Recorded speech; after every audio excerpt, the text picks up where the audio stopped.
नमस्कार, आप देख रहे हैं प्रदेश हलचल में हूं महेश जैन। देखा जा रहा है कि विश्व में जिस तरीके से कोरोना महामारी को लेकर संकट मंडराया हुआ है, इसको लेकर हमारे भारत में प्रधानमंत्री नरेंद्र मोदी की अपील पर 22 मार्च को जनता कर्फ्यू का आह्वान किया गया था, जिसके बाद लॉकडाउन लगातार किया गया था।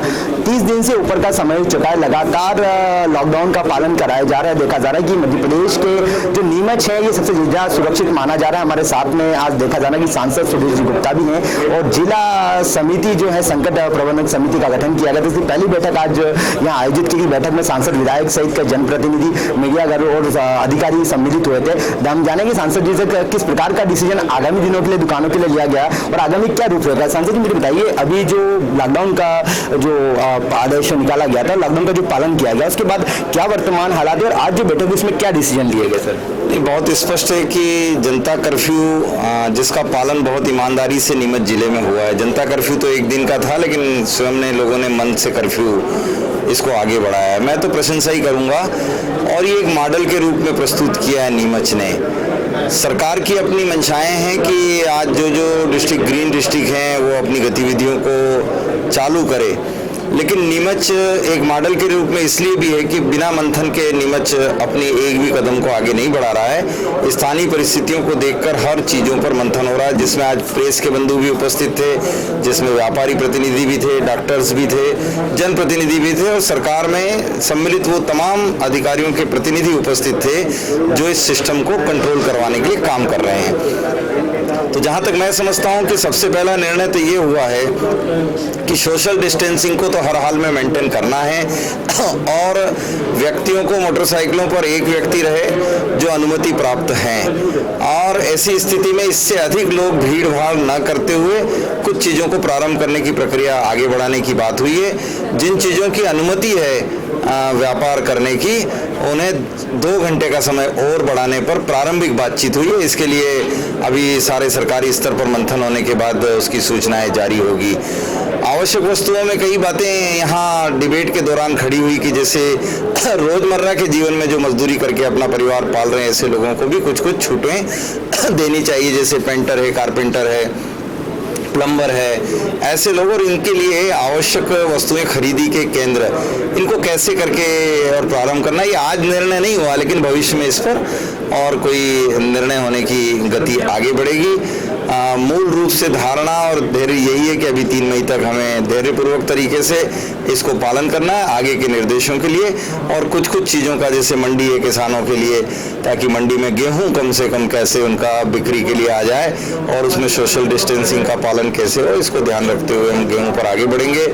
और सामान्य रूप से आवश्यक वस्तुओं पर तो पहले से जो छूट है उसको 2 घंटे और बढ़ाने की बात प्रारंभ। संसद जी, जिस प्रकार से देखा जा रहा था कि विश्व में जिस प्रकार से कोरोना महामारी की बीमारी ने अपना पकड़ करी थी, जिस प्रकार से बीमारी फैली थी और जो हालात विश्व में सब जगह बने थे, कहीं न कहीं मतलब मोदी जी ने जो डिसीजन लिया है और जनता ने जिस प्रकार से भरोसा करा है, तो वर्तमान में क्या कहते हैं कि अब उनकी तुलना में स्वास्थ्य में भी अपन काफी पिछड़े हुए, उसके बाद भी अपन लोगों ने जैसे कि कंट्रोल करा, इसको क्या कुछ पूरा कहेंगे आप? नहीं, देखिए, हमारी सनातन व्यवस्थाएं रही है कि चीज़ों को अनुशासित तरीके से स्वच्छता से आगे बढ़ाना, और माननीय मोदी जी ने जब लोगों से आग्रह किया तो हमने हाथ मिलाने के बजाय हाथ जोड़ने की क्रम को आगे बढ़ाया है।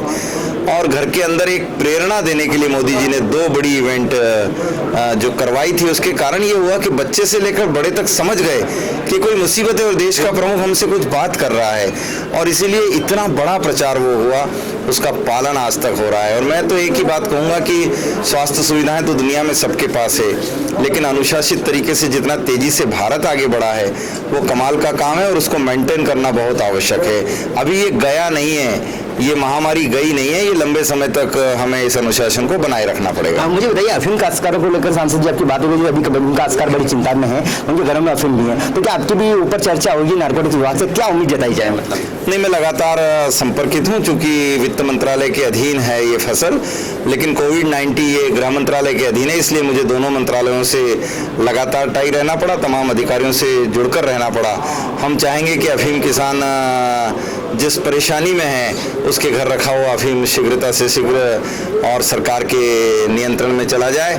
6 मई इसकी प्रारंभिक तारीख तय होने की संभावनाएं हैं और ये मुश्किल से 20 दिन के अंदर पूरा का पूरा समेटने के लिए प्रारंभिक तैयारी विभाग कर रहे हैं। हाँ, एक जैसे मामला नीमच से जुड़ा हुआ भी ताजा आया कि देखा गया जिस प्रकार से सत्ता बदली नहीं उससे पहले जिस प्रकार के प्रशासनिक अधिकारियों पर जो आरोप लग रहे थे भेदभावपूर्ण कार्य करने के, ऐसा ही एक मामला अभी सामने आया कि संकट की इस घड़ी में भी नगर पालिका ने जो यहाँ पे खादी नागरिक आपूर्ति अधिकारी द्वारा 50 क्विंटल गेहूं जारी किए गए, लेकिन जिस संस्था के लिए जारी किए गए दीनदयाल उपाध्याय योजना वहां पर गेहूं नहीं पहुंचे हैं। और जो सीएम है वो ऑलरेडी कई बार विवादों में रह चुके हैं। भाजपा की तपोभूमि का निर्माण निरस्त कराने को लेकर भी कई बार उन पर कई अवैध काम करने को लेकर आरोप लग चुका है। ऐसे में क्या प्रशासनिक सर्जरी की भी तैयारी है, आपके ऊपर बात होती होगी ऐसे जो अधिकारी जो पूरी तरीके से भेदभावपूर्ण कार्य करते हैं? देखिए, अभी तो बहुत साफ चीज है, सभी अधिकारियों की मानसिकता सबके कल्याण के लिए हो, यहाँ न कोई भेद है न भाव है, यहाँ मानव मात्र के कल्याण के लिए काम करना। ये दृष्टि हमारे देश के प्रधान ने भी दी है और प्रदेश के प्रधान ने भी दी है,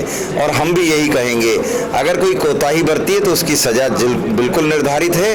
मगर अभी कोई सर्जरी नहीं, कोई ऑपरेशन नहीं, अभी एकमात्र सर्जरी है कोविड-19 से संघर्ष करने के लिए हम अनुशासित रहकर। जनता को क्या अपील करना चाहेंगे लास्ट आपका? मैं तो जनता से एक ही बात कहूँगा कि भाई फेस पर मास्क हो या रुमाल हो, ये आगे आने वाले कई दिनों के लिए अनिवार्य कर लें, और हाथ पर सैनिटाइजर हो या साबुन हो, ये जीवन का एक अंग बना लें। अभी दूसरी चीज जो दूरी सोशल डिस्टेंसिंग की आग्रह किया गया है वो अपनी दुकान पर भी हो, अपने वाहन पर भी हो, अपने घर पर भी हो, उसको नियंत्रित करके चलेंगे तो शायद लंबे समय तक हम अपनी आबादी को स्वस्थ और सुरक्षित रख पाएंगे। ताजा मामला भी जस्ट आया था, कल सुर्खियों में बना था, नया गांव बॉर्डर पर राजस्थान से जो मजदूर भेज दिए जाते हैं, कई बार देखा जा रहा है यहाँ से वहाँ बेचते हैं, वहाँ से यहाँ बेचते हैं, उन मजदूरों के साथ पुलिसकर्मियों द्वारा मारपीट की गई, बड़ा ही मामला नेशनल मीडिया में भी छाया हुआ है सर। नहीं, उस पर हमारी प्रशासनिक अधिकारियों से बात हुई और उन्होंने उस पर संबंधित अधिकारियों से जानकारी ली और उस पर एक्शन भी लिया है। ये थे हमारे साथ में सांसद ज्योति गुप्ता। देखा किस प्रकार से यहाँ पर पुलिस प्रशासनिक अधिकारी की बैठक हो रही है। पूरी तरीके से मोदी जी की अपील पर जनता ने और पूरे देशवासियों से जिलेवासियों ने भरोसा जताया, और जिले में कहीं न कहीं नीमच जिला जो है सभी तरीके से सुरक्षित माना जा रहा है। और आगामी दिनों में सांसद जी ने भी क्षेत्रवासियों से अपील करी है कि लॉकडाउन का पालन करें, मास्क लगाकर निकलें, सैनिटाइजर का उपयोग करें, हर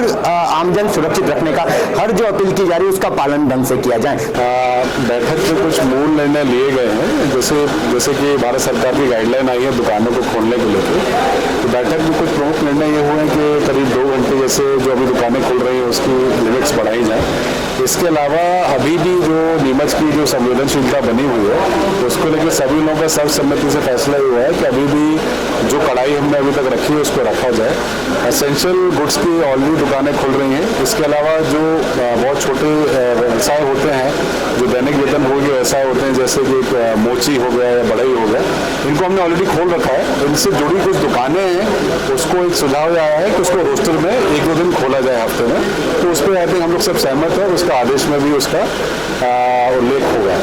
इसके साथ साथ ही जो गाँव में जो दुकानें खुल रही हैं वैसे ही खुलें। अभी भी एक जो कन्फ्यूजन था कल तक कि सारी दुकानें मार्केट्स में खुलना है नॉन एसेंशियल के, वैसा नहीं है।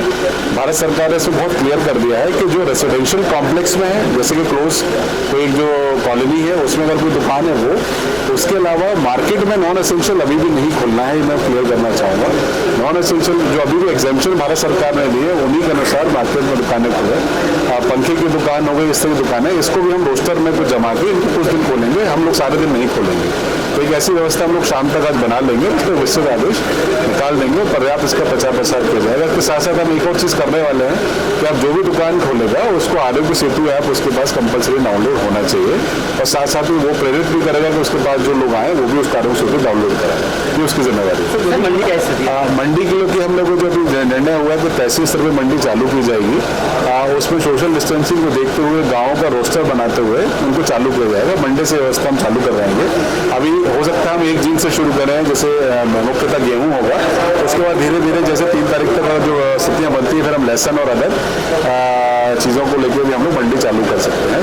मंडी की जो अभी जो मूलतः जो कैपेसिटी है उससे 50% में काम कराएंगे, जिससे सोशल डिस्टेंसिंग मेंटेन हो पाए। अगर हर साल अगर 100 ट्रॉली आती है एक दिन में, तो हम उसको 50 ट्रॉली तक लिमिट करेंगे, जिससे सोशल डिस्टेंसिंग मेंटेन हो और भीड़ कम से कम हो।